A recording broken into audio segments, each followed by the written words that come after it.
from the East Coast to the West, keeping you up to date on technology while enjoying a little whiskey on the side, with leading-edge topics, along with special guests, to navigate technology in a segmented, stylized radio program. The information that will make you go, Pull up a seat, raise a glass with our hosts as we spend the next hour talking about technology for the common person. Welcome to TechTime Radio with Nathan Mumm. Welcome to Tech Time with Nathan Mumm, the show that makes you go, Technology News of the Week, the show for the everyday person talking about technology, broadcasting across the nation with insightful segments on subjects weeks ahead of the mainstream media. We welcome our radio audience of 35 million listeners to an hour of insightful technology news. I'm Nathan Mumm, your host and technologist with over 30 years of technology expertise. Our co-host here, Mike Corday, is in studio, and he is the award-winning author and human behavior expert. Now, we're live streaming during our show on 5 of the most popular platforms, including YouTube, Twitch.tv, X, Facebook, and LinkedIn. We encourage you to visit us online at techtimeradio.com and become a Patreon supporter at patreon.com/techtimeradio. We are friends from different backgrounds, but we bring the best technology show possible weekly for our family, friends, and fans to enjoy. We're glad to have Odie, our producer, at the control panel today. A little under the weather, but she's going to make it through, she says, so we will keep her in our thoughts. Now, welcome, everyone. Let's start today's show. Now on today's show. All right, today on Tech Time with Nathan Mumm, buckle up as we dive into the latest technology news and stories. Here's what we have coming up for the show. Today, we're going to take a nostalgic trip to the early 2000s with the flip phone resurgence and renaissance. This is going to be huge. We're going to be talking about how the flip phone is now becoming the item of envy for people to have. Remember those iconic clamshell devices? Remember that they used to grace our pockets? Well, it's making a comeback. And then wait, there's more. Sick of scams? Stop answering your phone. Scammers have mastered caller ID spoofing, making it hard to trust incoming calls. The first rule, don't answer unknown numbers. Even some that you may know, let them go to voicemail. We're going to be talking about this and other ways that you can help fed off scammers when they call you. Now, I struggle with this because I enjoy talking to the scammers myself, but I needed to take some of this wisdom that I have written down here to heart and do it myself instead of answering them. I just liked having the little dialogue. And then Tesla recalls every Cybertruck. Just breaking this morning, essentially, pay attention. If you're a Cybertruck owner, Tesla has issued another recall. This is not the first. This is not the second. We will tell you how many recalls this great truck has had. And again, you're going to want to make sure you listen, because if you have a Cybertruck that was in 2024, you need to make sure you get it. Have you seen these things? Yes. They are incredibly weird looking. Yeah, with all the angles. No, they look like a 70s sci-fi show. It does. It looks kind of like a bad version of a DeLorean, right? I mean, it's not smooth on the side. It's like, yeah, it looks like a DeLorean who decided that eats its emotions. There you go. All right. And then we have our letter segment. We're going to be talking about emails, and we have a unique thing today where each of my staff have actually printed out emails that they shared. And we went through and clicked on those links and did the test on each of those. So we're going to talk about ones that were sent to them and what happens with that. Now, we have Mike's mesmerizing moment. We have our technology fail of the week and a Nathan Nugget if we have time. But of course, we have our pick of the day whiskey tasting. Mark Gregoire is back in studio to tell us just about our pick today. But before we get to the whiskey, let's start with the latest headlines in the world of technology. Here are our top technology stories of the week. All right. Tesla recalls every Cybertruck again. Let's go to Corinne Westland for more on this story. Is there such a thing as being too big? Tesla just issued a recall for over 11,000 Cybertrucks over a windshield wiper issue. The recall includes all model year 2024 Cybertruck. This is not the Cybertruck's first recall rodeo. All in all, Tesla has issued 4 Cybertruck recalls since the car went on sale. Back to you in the studio. All right, so let's talk about it. So this is the wiper mechanism, essentially on their alert to all the owners. And these are not software updates where Tesla besides the Cybertruck, their vehicles, most of the vehicles, if they have an issue, they can issue a software update. Every once in a while, you have to take it back in to the dealership. But this, you got to take the car back into the dealership because, quote unquote, on affected vehicles, the front windshield wiper motor controller may stop functioning due to electrical overstress. Essentially, what this means is the windshield wiper will not work. The essentially information that they're saying is that it could be harmful to drive a vehicle without a windshield wiper, and it could reduce visibility in certain operating conditions. So do you think if you don't have your windshield wipers working and you go into, especially with these Cybertrucks, into some rain, you think it would be kind of a problem? Depends on the rain. Okay, well, if you have the Pacific Northwest rain, maybe not. If it's the Pacific Northwest, you can usually get by without it. You just have to strain your eyes. But if it's a thunderstorm, bad idea. Bad idea. The Cybertruck has been O's of misconfigurations, items that have not worked since the launch of itself. And even Tesla's CEO Elon Musk said that a wiper is a big trouble for the car's development. Nothing in there is an easy solution for it to work. So he decided to go on our good old buddy Elon Musk and said that, yes, they found that there was a wiper issue. He didn't want to downplay it, saying that it was not a big deal. He said it was a big deal and it should be replaced. Did he call NVIDIA up and have them send over some more chips? some of their AI chips on over? They did not.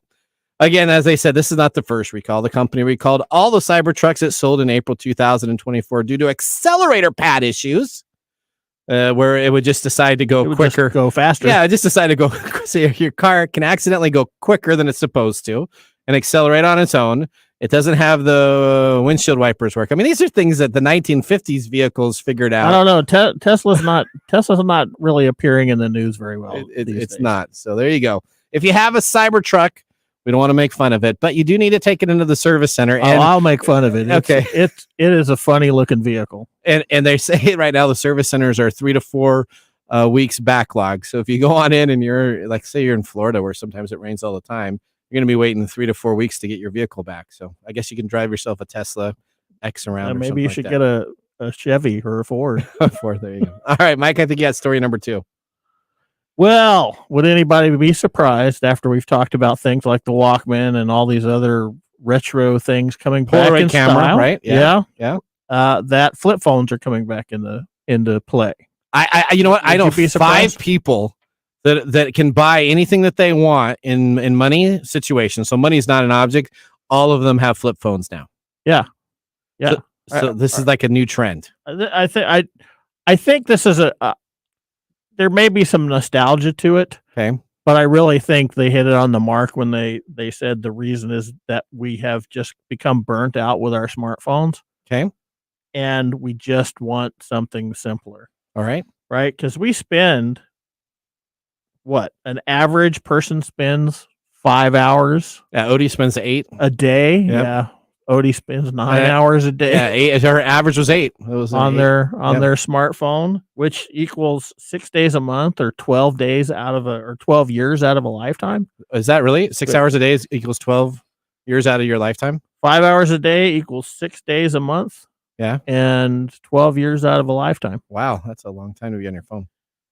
And we've talked about this before several times. Our human willpower and Band-Aid fixes like built-in social media apps limits don't help. Yeah. Like that brick device that Gwen talked about probably helps some people, but not everybody. It's really interesting when I view, we all know that I'm not the technologist around here, that I'm the human guy. Yep.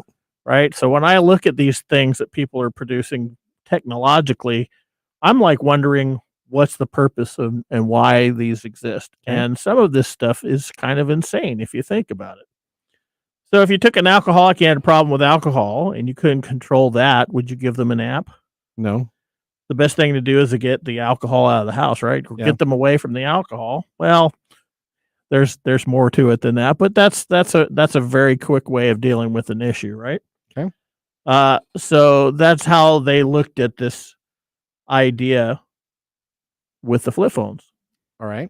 Will Brawley, 49, is a tech entrepreneur from Waxhaw, North Carolina. He created and co-owns the popular restaurant management software company Schedulefly, which replaced his iPhone 11 with a basic flip phone from Verizon.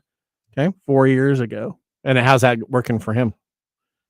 He's okay with it. And I know you haven't done it, but I'm not on. So I haven't. I'm thinking I'm about not on it. social media a lot anymore. I haven't been on social media for going on 3 years. I think there would be some peace to have somebody have to get a hold of me on a flip phone. Some peace and quiet. Do you even use your phone for calls? I do. I like calling, talking more than I do text. Most people don't. I think the amount of calls per smartphone is way low. Down. We don't really use those for calling. It's mostly texting nowadays and things like that. So, but yeah, I still carry my smartphone around, but I don't use all the apps. So I'd like a smartphone that only has email. Just email, no social media, email, texting, and just leaving it that way. I think that would be perfect for me. Well, some people are crediting Gen Z TikTok influencers like Sammy Palazzolo, who garnered more than 17 million views in 2022 when, as a college student, she posted about why she only takes a flip phone when she goes out for the night. The gist is it keeps her and her friends more present, eliminates drunk texts and bad hookups, and all of the bad things about college and all the good things about a phone, which is connecting with people and taking photos and videos. Others point to the nostalgia piece. For all things retro, because we just talked about those instant cameras. Minimalist phone apps work well on many Android phones, turning flashy app icons and backgrounds into boring grayscale blandness. The website Dumb Wireless is another good resource for checking out your option when it comes to digital downgrading. It features everything from the more pricey Light Phone 2, which is $299, to the AGM M9, which is $50. If you're considering buying a dumb phone, they recommend starting like they did with an inexpensive device that costs very little and uses a prepaid wireless plan like you get in, like Walgreens or something like that. Okay. That way, if it works, great. If it doesn't, you're out the cost of a nice dinner. The bottom line is you don't need to spend a big wad of cash to save you from yourself. Okay. Which I find incredibly funny. That's it. All right. Let's go with another phone issue. All right. Well, here we go. So today is I'll tell you how I deal with this one. Oh, okay. So we kind of this is all. It just kind of happened last night during the production meeting. There's a lot of these articles are about phones. Phones seems to be the big conversation piece in the news. Now, are you sick of scams? How about stop answering your phone? The first rule of avoiding scam calls is to never answer unknown numbers or even numbers that may be known, because you can always let them just go to voicemail. But most of us are curious and bored. And what if it's an emergency and we just grew up with the idea of we have to make sure we answer that? Well, according to a huge study, according to the FTC, people lost more than $851 million to phone scams in 2023. After email, phone scams are the most common fraud method reported to the FTC. So, of course, you have your email scams, and now you have your phone scams. Now, essentially, the autonomy of a scam call, you need to know what happens when someone calls you. If the caller claims to be from some generic sounding company and they want to send you an urgent document, please note that they're probably not from the company that they're representing, and spend a little bit of time, if you're going to listen, to trigger a couple key areas that will tell you if it's a scam call. Now, first look and see if the area code, that's the 3 preceding digits of where your call is coming in from, is from a carrier that's in the United States. Did you really explain what an area code is? Well, so I mean, I'd be curious. Odie, do you know what an area code is? Let me see here. Do you know what an area code is? Yeah, 206. Okay, there you go. Okay, so some people, some youngins, some of the Generation Z people didn't know that the area code was the preceding digits. So make sure that they're from the United States. What's that? Aren't area codes not as big as they were before? So area codes used to be a big thing back when you had local and long distance calling. Yeah, so you would have a call I would get a phone number with a 206 number so I could call people in Seattle. Part of that is because of number porting, right? So I have my old phone number when I lived in Arizona. Okay. Mm-hmm. So when I call people, it's a 520 number. Well, back when you're local, remember the local calls, you used to have local and long distance. So I lived in an area Back where in we the had day. a 425 area code, and I could only call 425 people. So if I wanted to call 206 people, that was an additional $1 per minute for me to talk with them. And Oh, it was, I was gonna say how nowadays, what's 360? so 360 can be down in the Puyallup area or up in Marysville. Okay, so So it's not they've kind of split that between the 206 and 425. okay because I know a lot of people that grew up here in Seattle that are in the 206 area that have the 360 number. See, what happened is we ran out of zip codes. Yeah. There's so many phones out there. Yep. That's So- what. Yeah, that's So what I now meant to people say. are just messing up all over everywhere. Now I can Yeah. call a voice over IP service, which is essentially a fake number that you just get that you transfer on the internet, and I can request certain. Yeah, it's prefixes, Not, it's so they've not ran as out. handy as it was before. Okay, let's talk about scams. All right, scamming. So if they ask for personal information about your family or discuss concerns of being targeted randomly, make sure that these people actually know who you are. So don't give out information. Normally they'll say they're family members or they're this and that, and in their conversation, well, do you want to help this family member? You want to help this family member? I'm So totally all about that. I'll even give them my password. you give them your password. Yeah, you want to hear what it is? Was it password 123? ID 01T. ID 01T. ID actually ID 10T. Okay, I get you. Now, the caller also will normally call about legal complaints. This happens too. And this will get somebody triggered because they'll say that, hey, you have some outstanding issue, or they may be a tax relief person, or they may be a debt collector, and they'll kind of use that urgency. If you don't know who it is, the first thing you should do is just hang up your phone. If it's really someone that's important, they'll reach out to you on email, they'll reach out to you on a voicemail, and then you can call them back or look up the information that they're calling about. Now, here's a couple settings you need to go to. If you have an iPhone, go into settings and click phone and do silence unknown callers. Essentially what this will do for your iPhone is when someone actually calls you that doesn't have an actually known caller ID, you're never going to hear it. It will immediately just go to voicemail option for them to leave a message. So they'll know that you already have that triggered and they won't continue to get a hold of you. If you have an Android device, you can go to the phone app, go to the menu button, click settings, and most phones will have the option for blocking numbers and caller ID spam protection here. Unless you have a real old Android phone, and all of the newer ones have that option too. So you can go to settings, phone, silent unknown callers, or you can go to phone app, menu button, settings. Did you have a question there, Odie? When you say silent, do you mean just to put it on vibrate? No, it'll actually won't even vibrate. It won't go through. It will just automatically, it'll ring on your phone Because once. I have that. Yeah. And I just know that it's an unknown number. I just don't answer it. Okay, that's the best thing to do. But a lot of us are really angst about it. I So just this don't will answer happen. the phone. That is true. I don't answer the phone when anybody calls. Yeah, I'll call you. It'll be like you. My Really? voicemail doesn't work. I don't. Yeah, he No, just I'm doesn't. Oh. All right. Now be careful if a caller ID says something like Chase Bank. Clearly, you may want to answer it, but it could be that they actually use a software tool to put in a caller ID for Chase Bank. I have Chase Bank. I have yet to get called from Chase Bank. And the one time or two times that I have been called from Chase Bank, it does not come up and say Chase Bank. It will just be a number that's recognized because they have such a large call tree. They're not normally identifying their caller ID when they go on out there as Chase Bank itself. Now, remember that scammers use AI tools to clone their voice. This is something that our family did, and I would recommend that you do this also coming on up. If you are worried about somebody cloning your voice, come up with a keyword that you have. So if you're talking with someone and it says, hi, I'm in an emergency and I need you to send money, then say, okay, well, what is this? Is it kind of hold back of the key That's code? right. What's the safe word? Yeah, what's the safe word of your family to have so that essentially you can say that and know that your voice is not being cloned. That is a Nathan nugget that you should put in your back pocket there. Now, ask your own questions. This is something that's really good. If you're looking for legitimacy in the phone call itself, ask questions back to the person saying, okay, well, since you're from this bank, what did you guys do? Do you know about my last deposit?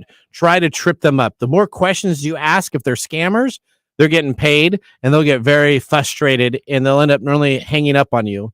If it's Chase Bank that's calling you and you start asking some questions and they hang up on you, probably not really Chase Bank and it's a scammer that was there. Don't trust and verify. Use the old adage, verify and then trust. So don't just say, okay, I'm going to trust and then verify you later. You should verify before you move forward. And remember, when people are victimized by a scam, the only way you can help this is by reporting it into your local FBI office so that they can actually track this. You may not get your money back, but they need the stats and the information to know so they can don't stop send other money. people. Just don't send money. Don't send money. All right. Well, that ends our top technology stories of the week. Moving on, we have our letter segment up next with a few listener submitted items that we have. We have a listener event that we're going to be talking about on that. Buckle up, tech enthusiasts. We're going to drive the show 88 miles per hour into the next segment. See you after the commercial break.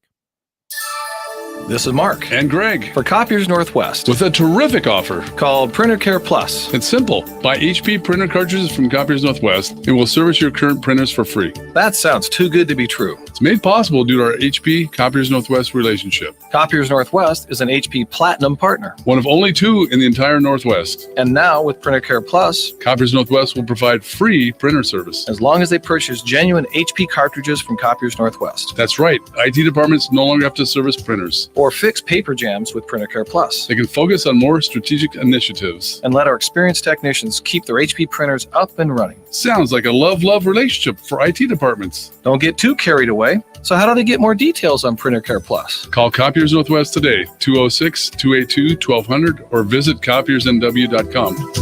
Copiers Northwest. New ideas, new solutions.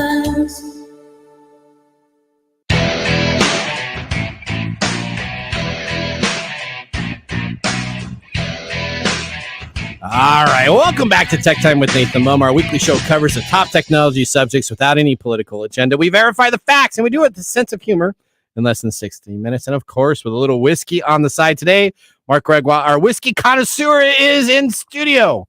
Mark, this is really good. And I normally don't like this. I always say I don't like this. But, man, this is smooth. I saw this. You say you don't like it, but you always give it a thumbs up. I always do. All right, what are we tasting today? Yeah. What you don't like is the low proof stuff. You like the high proof. Is that what it is? I don't like the low proof. Okay. Yep. So this is Elijah. Oh, he likes cheap stuff. Well, I do like some cheap stuff, but all right, continue on. This is Elijah Craig, single barrel, private barrel, barrel proof from Parish Northwest #1. Ooh. Now, from Elijah Craig's website, to sip barrel proof is to experience bourbon in its purest form, uncut, straight from the barrel, and without chill filtering. Each bottle has its own unique age statement, proof, and batch number, allowing for subtle nuances that batch to batch, but the nose, taste, and finish are pure Elijah Craig. So it sounds like Nathan likes pure Elijah Craig. I guess so. Yeah, this has a nice burn. It's a long burn. The funny thing is that you think you don't like it. I always do think I don't like it, don't I? Mm-hmm. But then you know what? Then I was just looking at my shelf at home as I grabbed this and was bringing it in because it's Mark's, because he lets us have it. And you know what? I have 6 Elijah Craigs up on my no top kidding. shelf. So I do like it. I just forget that I like it. And I had one bad version of a cheap one that just sticks in my mind, I think. All right. This is from Heaven Hill, their distillery in Bardstown, Kentucky. It's straight bourbon. Now, since it's private barrel, the specs to this bottle are unique. This particular one is 9 years. It is 122.8 proof, 78% corn, 12% malted barley, 10% rye. And I know Mike was asking me last night if he was going to like it, and this is why I thought so. It's got the third grain is rye, which is a little unusual instead of the second. And it is priced. This one will cost me $60. I like that. That's in the Is that in your low ball range? Yeah, that's in my low. That's your low ball range was $5. Well, no, that's Canadian Mist. You like that stuff, don't you? No. You're the one that has that on his shelf in the medium section. I still do have that on my shelf. Now, to remind your viewers and listeners, don't forget to like and subscribe. Please make a comment about the whiskey or how'd you get this to review. How'd you get this bottle? You're going to explain that in the mumble? You went to. I was not going to explain in the mumble, but I can tell you it's part of a whiskey group that I'm part of. So Parish Northwest is a restaurant in Ballard, and this is a barrel that they purchased from Elijah Craig, and they take a lot of the bottles from themselves for the restaurant, and then they offer the other bottles for a special whiskey group. Is this smuggling ring? It's not. This one is 100%. This is the 100%. This is the above This is the one we tease him about all the time. No, right? no. There's another one. Oh that's wait, a little there's the underground. Yeah, this the one underground is 100% on board. If you're part of the whiskey group, you have an opportunity to purchase a bottle. Okay, perfect. All right, you got a good job by purchasing this one. All right, with our first whiskey tasting completed, let's move on to our feature segment today. We bring back the funny yet informative reading of emails that I and my staff received during the week. This includes scam, phishing emails, and all-out mistruths disguised as legitimate emails in a segment we call Letters. Letters, we get letters. We get back and back of letters. Oh, letters, we get letters. And the letters all have fun. All right, I think you're up first, Mike. Well, this is not for me. This is for you. This was from me, yep. It's from Abraham Gonzalez. Okay. Or address is abraham.g@tacticalrecruiters.live. Okay. This Tuesday, you got it, and the subject is leadership opportunity, a remote leadership opportunity.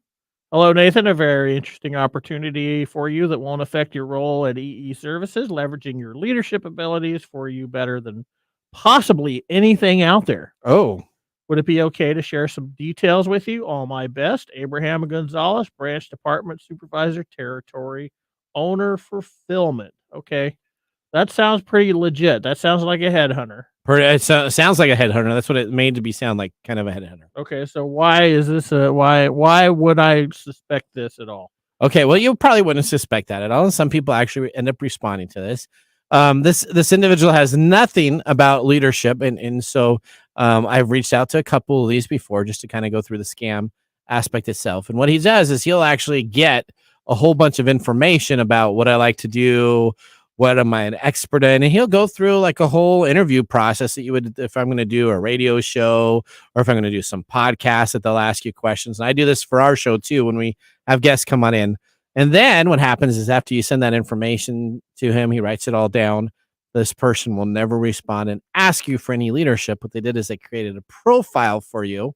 And then what they do is they tag it on the dark web for profiles in LinkedIn. So if you buy information regarding my LinkedIn profile, you can also then get all this additional information to create your social media attack or your social phishing attack based upon the information that he collects. So all they are is a collection agency of information. You probably wouldn't know that. And a lot of I got taken by one or two of these before. Yeah, I mean, for somebody who is, trying to get out of a dead end job or something, this might be a godsend. They might think this is a godsend. Why would I suspect this? Is there something that I, as a person that doesn't understand a lot of these scams, know what to do with this? No, so there is no real trigger there, Mike, that's going to say this is a scam. The way that you find out a lot of these things are scams are essentially when they ask you to do the interview and you do an interview and they write down all this information. When you come back to them, you say, okay, well, would you like me to move forward? Would you like me? And then all of a sudden that email doesn't exist any longer and that information is there. You have to go through normally one or two of these to actually get that experience of understanding that it is a scam, that all they're doing is trying to collect information about you yourself. So this you could fall for. And you know what? At times in my career, I actually did fall for a couple of these. And then when I tried to reach back out to them, they never came back. And then all of a sudden, I had people reaching out to me randomly that knew so much about me that only I included that in that interview itself did I know that that was a time where I would send my information out and was scammed.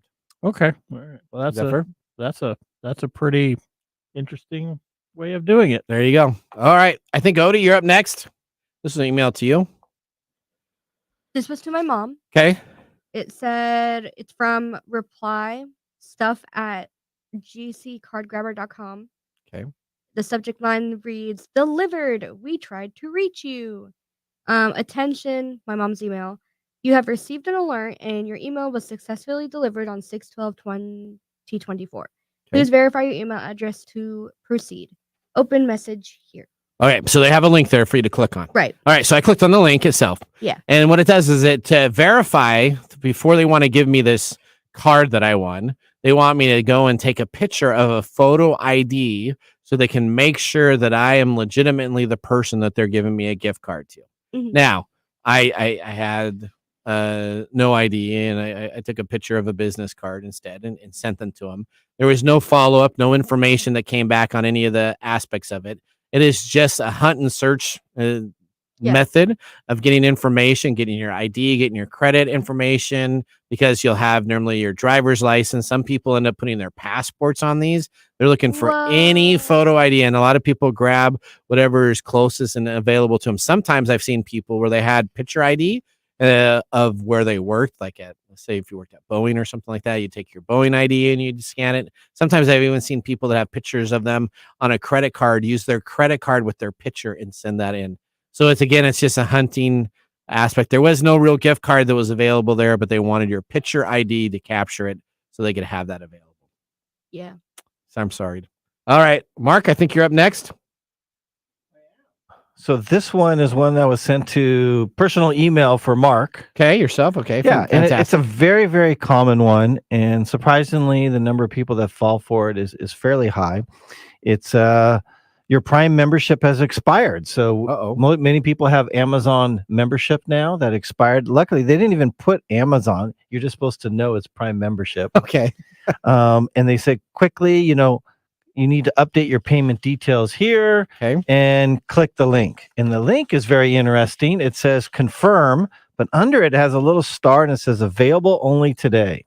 Available only today. So you can only confirm it for the day. Correct. So it's like a special offer. But as we know in the background, really, it is because these websites keep getting taken down. So they're trying to create this urgency for you to click on it before that site gets taken down. Yep. So essentially on this one right here, I actually clicked on it, and the website has been taken down by the company that actually owns the website. Makes sense. I think it was Go Gator or something Gator was the site. And essentially what happens is scammers all the time try to get the urgency. And it's really easy to put up a fake website for a day. Sometimes you get away with it for maybe up to 2 days. But what happens is the website company normally gets alerts about it. And then they actually have technology built in to go and try to grab that and put it back in. And that's exactly what happened here. So I couldn't click on the information. The website had already been deleted. Right. Now, two things on this one so people don't fall for the scam. Number one, if you're going quickly, always check the email address it's from. It was not from Amazon.com. It was from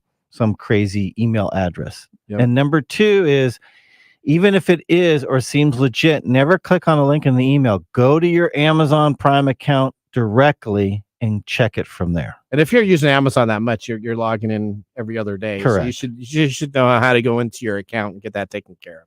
Yep. Right. All right. My last one I have here was for me. I actually wrote back to this person and I actually said, ha ha ha, nice scam. So that was my actual response to him. So I very few times do I get taken. And this one I actually clicked on just because I was so enthralled to see the scam and what it had. So I essentially received an email from OpenSea. Now, OpenSea is a NFT company that we used when we did our TechTime Radio NFTs. So we have TechTime NFTs that are on there. It says your NFT has been successfully sold on OpenSea. Your trust in our platform and quality of your item have truly paid off. Now, I received for Mike's drawing that he did on one of the episodes, 1.3 Ethereum ready to withdraw. You have full control over when and when you want to withdraw this balance, providing the flexibility and convenience to withdraw. And again, all of our NFTs come with a special interview process where they get to meet with Mike too. So I was just going to make sure that this person that bought this NFT had that opportunity. I didn't know. I don't remember that being part of the deal. So it says, log on here to your OpenSea account, navigate to your profile dashboard, click on the withdraw option, follow the on-screen instructions to complete the withdrawal process. Now that's exactly what you need to do. They have a little link where it says log into your OpenSea account, hoping that instead of you actually typing OpenSea.com, you click on the login. Now, the login takes you to a fake site. And boy, they have spent some time making it look like the real OpenSea deal. So scrolling through, and then I decided, so I didn't log in, but I got to their site, and they had like 6-7 pages deep. So I'm like, okay, well, let's go take a look for TechTime Radio. All of our NFTs, none of them sold in this search. I looked for a couple ones. There's some monkey NFTs that are very popular, and there's some other ones. None of those NFTs were available either on the search algorithm. So I'm like, this doesn't seem to be the right side. So Again, be very careful if someone has something that says log in and there's a little link. Instead of clicking on that link to log in, make sure you go to the actual website and log in. All right, there you go. Well, that ends our segment letters. Up next, we have Mike's mesmerizing moment in its new spot in the show. Welcome to Mike's mesmerizing moment. What does Mike have to say today? All right, here's my question to you, Mike. Flip phones. Flip phones? Flip phones. Flip flops. Flip flops. Flip phones. Are they the next big hit, or are they going to be a trending fad that disappears? I think more or less that we'll see essentially the same thing. Look, I used a Nathan word. There you go. Essentially the same thing. We'll see this kind of hit a peak, and then it'll probably go back to the newest iPhone or whatever. Okay. I think one of the things that could tilt the balance for this is the fact that it's not just a nostalgia thing. Uh-huh. It is. We suffer from fatigue from these things. We suffer from phone fatigue, from Zoom fatigue, all these things that we're doing nowadays. Our psychology isn't built for maintaining this fast pace. So I think a lot of this stuff is going back to that simpler time of not having to worry about anything and not being addicted to everything on your phone. So if this is going to hang around, I think that's going to be the reason why. So a couple of companies are going to put in like 10 megapixel cameras in them. So they're going to put new technology they're into doing these flip exactly phones. the same thing that they did back then. Yep. They took the flip phone and they kept improving the flip phone, and it ended up with what we got in our pockets right now. Yep. And so now you've got these people, right, that are going back with this idea, and they're going to improve on it again, and then which is going to take us right back to where we are. I mean, this is just a cash grab for some of these companies. But if you are tired of your smartphone, quote unquote, or if you're hooked on things, or if you just want that simple flip phones were like brutal, man. You could wing them across the room and hit your 6-day battery life on some. Yeah, you could hit people in the head with them, and they wouldn't crack and break and kind of stuff like that. Yeah. They were pretty good, and you could carry them around in your jeans pockets and things like that. So I think I'm very interested. I don't I'm know. on the fence now. I think this from what I know about this particular one, I think this is going to hang on a little longer than some of these other fads that we're seeing. I have a feeling that eventually that fad is going to move through and they're going to go back. But if it does hang on for longer than that, I think that's the reason why. Okay, perfect. All right, well, that ends our mesmerizing moment. Up next, we have This Week in Technology. So now would be a great time to enjoy a little whiskey on the side, as we're going to be doing so during the break. You're listening to TechTime Radio with Nathan Mumm. See you in a few minutes. Join the fun and grab tickets to GeekFest West, the 3-day Geek Festival extravaganza of fun and entertainment that will take place on the third weekend in July. Learn more at geekfest.com. GeekFest will feature diverse activities, including a film festival, vendor hall, street fair, outdoor music festival, cosmic cosplay, and video game tournaments. Join us at GeekFest West, the ultimate celebration of geek culture. To learn more, visit geekfest.com. That is geekfest.com. And now, let's look back at this week in technology. All right, we're going back to June 22nd, 1946. Airmail moves to jets. In a demonstration of the capabilities of jet aircraft, the P-80 Shooting Star was the first recorded transportation of airmail in a jet plane.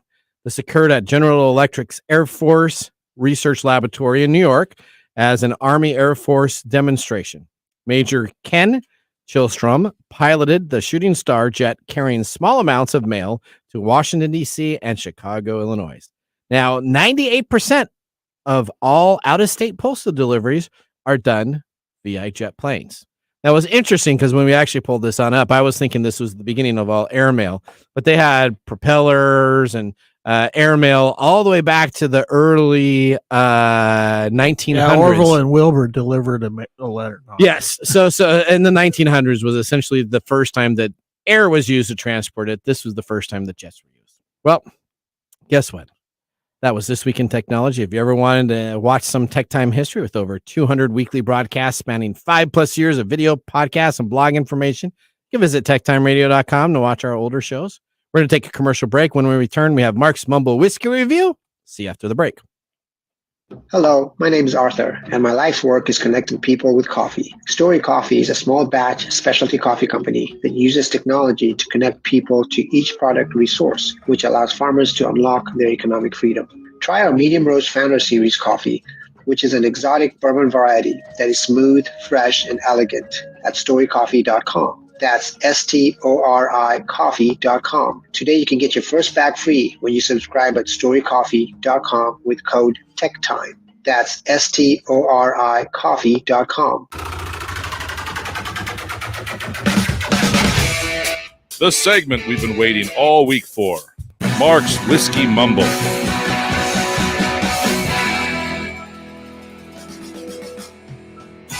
All right. What do we got for us? All right. Today, June 25th. Yes. Today is Goat Cheese Day. Goat cheese. Because goat cheese tastes. Goat cheese tastes. Yeah. Do you like goat cheese? Tastes like it came out of a goat. Wow. I don't know what's more weird is listening to that or watching Mark dance to it. All right. Okay. Goat cheese day. Yeah. I'm not a big goat cheese guy myself, but okay. Well, all right. to celebrate the wonders and benefits of this distinctly acid, tangy cheese, Goat Cheese Day is celebrated as a way to appreciate and bask in its wonders. Goat cheese is a popular type of cheese consumed around the world that originated as far back as 5000 BC in ancient Greece. Yeah, like the udders of the goat. Is it really basking in wondrousness? I don't know. I don't know either. I love goat cheese. You like goat cheese? I love goat cheese. Really? Really? It's got that tangy taste. It's tangy, earthy deliciousness. Okay. All right. Okay. I'm kind of a. Now, why did we choose I'm an goat American cheese processed day? cheese guy. You know those little things that you get. Goats were one of the primary herd animals. So that makes sense. Yeah. Why did we choose goat cheese today? Why? Well, from tastingtable.com's article, 7 Best Bourbon and Cheese Tasting, they stated, Elijah Craig bourbon and goat cheese come together in a pairing that is a fascinating study in contrast, merging the spicy warmth of the bourbon with the tangy earthiness of the cheese. This combination is more than just a medium of flavors. It's dynamic and adventurous journey for the palate.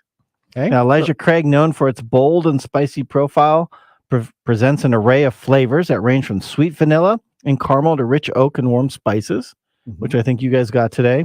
This complexity makes it an excellent choice to pair with the unique tangy flavors of goat cheese.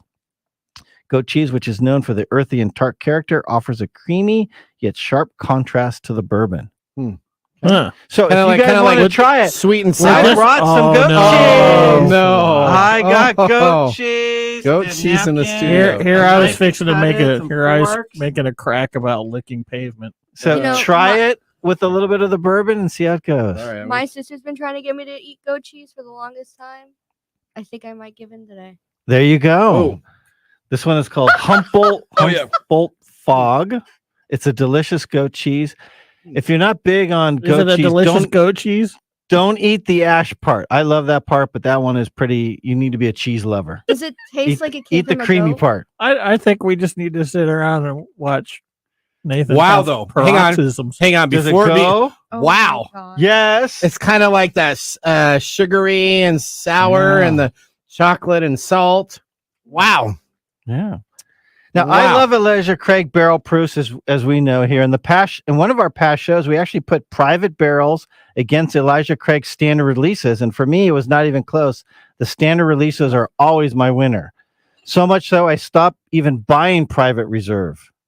Now, this private release is exceptional and is the exception. See, doesn't it taste different with that cheese? Yeah. Well, everything tastes different with everything else. Okay. So I actually find it even more enticing now. What does that mean? You're going to go buy some goat cheese? No, and I can't stand drink more goat cheese, liquor? but wow, that was really good. Okay. That was Like, very, you that should, worked. you know, I can't believe that worked. slam a shot and lick a flower bed. Yeah. Okay. There you go, gentlemen. Wow.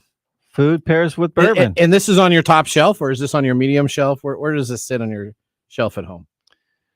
This is not a top shelf bourbon, but it is close to my heart bourbon. Okay. I love Elijah Craig. Okay. Especially their barrel proofs. I always think I don't like Elijah Craig, but then I am proven completely wrong. Yeah, this is good stuff. I love, and this is the best private release one I've ever had. Yeah, it's really good. All right. Mark, thanks for the memo. As always, whiskey and technology. What is great pairing? Just like goat cheese hydroplanes. Well, there you go. Just like hydroplane races and air shows. It's coming on up during the. Have you gone to a hydroplane race? They always have like the Blue Angels or whatever. Was it Sea Week? Is that what it's called? Was that? What is it? The Blue Angels or Seafair? Seafair. Yep, Seafair. Yeah. All right. Well, man, that goat cheese is good. Let's prepare for our technology fail of the week. Brought to you by Elite Executive Services, technology experts to help you out of a technology fail. We are out of time. Congratulations. You're a failure. Oh, I failed. Did I? Yes. Did I? Yes. Did I? Yes. All right. Well, this week's failure comes to us from a man trying to start a class action lawsuit against Apple. Listen to this thing here. All right, man is this is not a tech fail. This is a man fail. This is a dumb criminal type of thing. All right, so a man is trying to get together a bunch of other men to create a class action lawsuit against Apple because this man says that because of Apple, his wife discovered he was cheating via messages synced to his iMac. Now, if you're cheating on your wife with prostitutes and she finds out, it's probably best to apologize and see if there's a way to save your marriage. Or you could sue Apple. A man in England is taking door number 2, according to the Time. The man who doesn't want to disclose his real name or hometown for privacy reasons is suing Apple for $5 million because his wife found out about his flings via the family iMac. As the story goes, the man was soliciting sex workers over iMessage. He then deleted the text, though, from his iPhone to hide his tracks. But as anyone with multiple Apple devices knows, it's possible to sync messages across your phone, iPad, Mac, and if they're all signed into the same Apple ID, they will be found out. Now, the man's messages didn't disappear from the Mac, and his wife found them out. She filed for divorce, which ultimately cost the man more than $5 million, and now he wants Apple to pick up the tab. So yes. So he made more than $5 million he had to pay out in his divorce settlement. This is an IDI or ID10T guy. That's right. His lawsuit claims that iMessage didn't make it clear that deleting a message on his phone doesn't delete the message elsewhere. He urges that for his wife, it was a very brutal way to find out. My thoughts are that if I had been able to talk to her rationally, she had not been such a brutal realization, I might still be married today. I am pretty sure that this is not the most brutal way to find out. I am pretty sure that if you weren't cheating on her in the first place, you might still be married to her. Yes. So note to yourself, if you're on like a family plan, because Apple has family plan, I'm on a family plan. So when my wife buys something, I get it. If I buy an iTunes song, everybody in my family gets it. Let's just say if you're in a synced iTunes account, all that information could go back and forth. So I want to know if this careful. Gets thrown out on the court. I think this is a throw out lawsuit because you just need to shut up and take your medicine, buddy. You're an idiot. You got caught being an idiot. Now you need to suffer the penalty for being an idiot. Well, the man has established with legal counsel the possibility of creating a class action lawsuit. Now, with other idiots? Yeah. Now, when Apple was reached out for comment, they responded to the request with saying, don't do stuff you should not do. Exactly. Don't be a dumbass. There you go.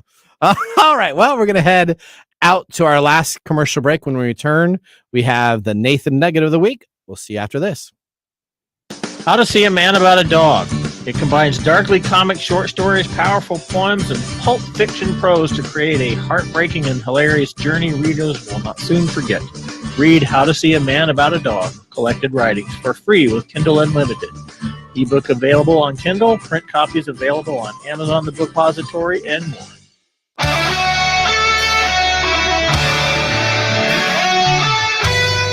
All right, let's get ready for now our Nathan Nugget. This is your Nugget of the Week. All right, remote workers using mouse mover technologies are getting caught.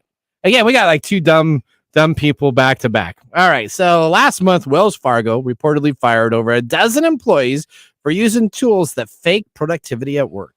Simple devices can simulate the movement of a computer mouse, but employees are starting to catch on, and so are their bosses.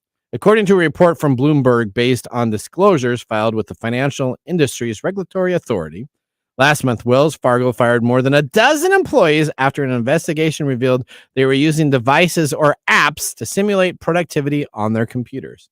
What's not known is how over a dozen staffers had jobs where they could load these type of tools that would measure the mouse movements. Now, many companies rely on software to monitor these inputs as ways to ensure remote employees are actually at their computers and being productive, especially working from home.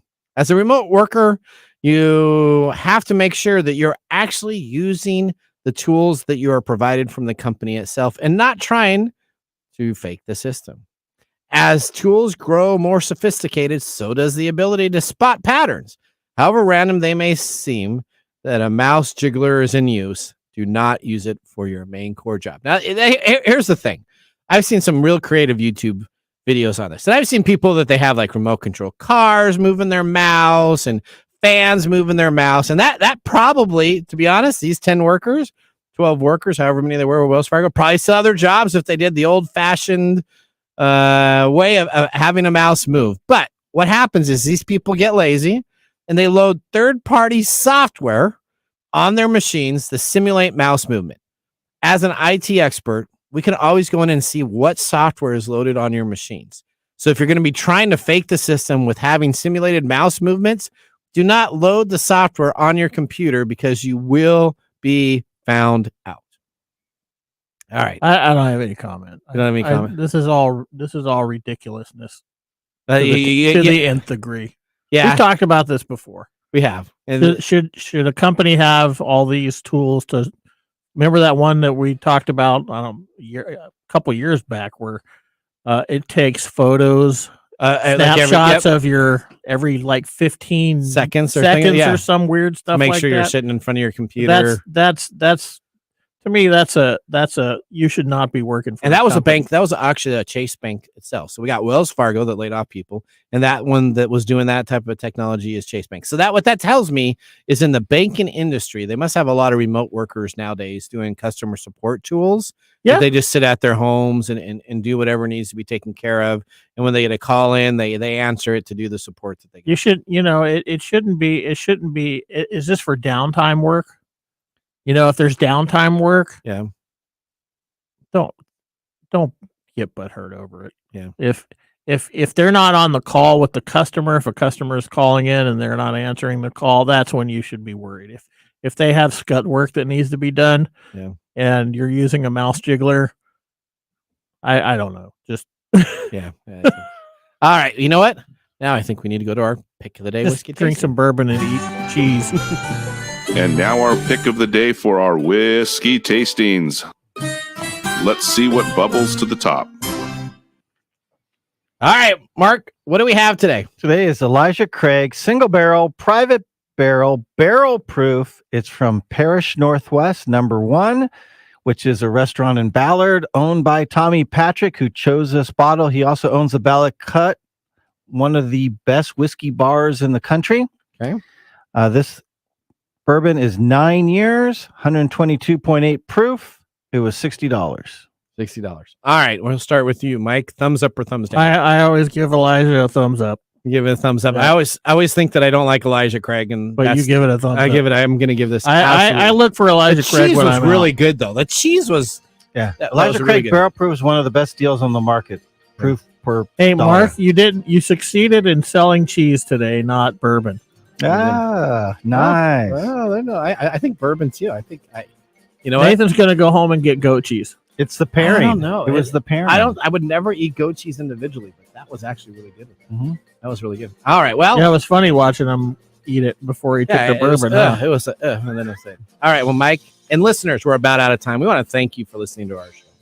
Listeners, we want to hear from you. Join us at techtimeradio.com. Click on our BR caller and ask a question in our technology talkback recording system.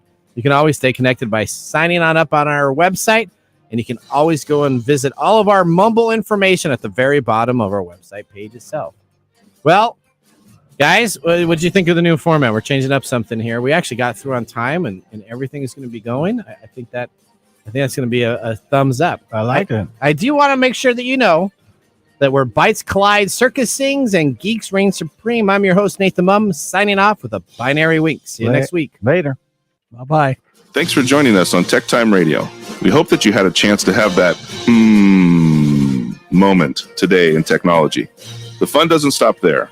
We recommend that you go to techtimeradio.com and join our fan list for the most important aspect of staying connected and winning some really great monthly prizes. We also have a few other ways to stay connected, including subscribing to our podcast on any podcast service, from Apple to Google and everything in between.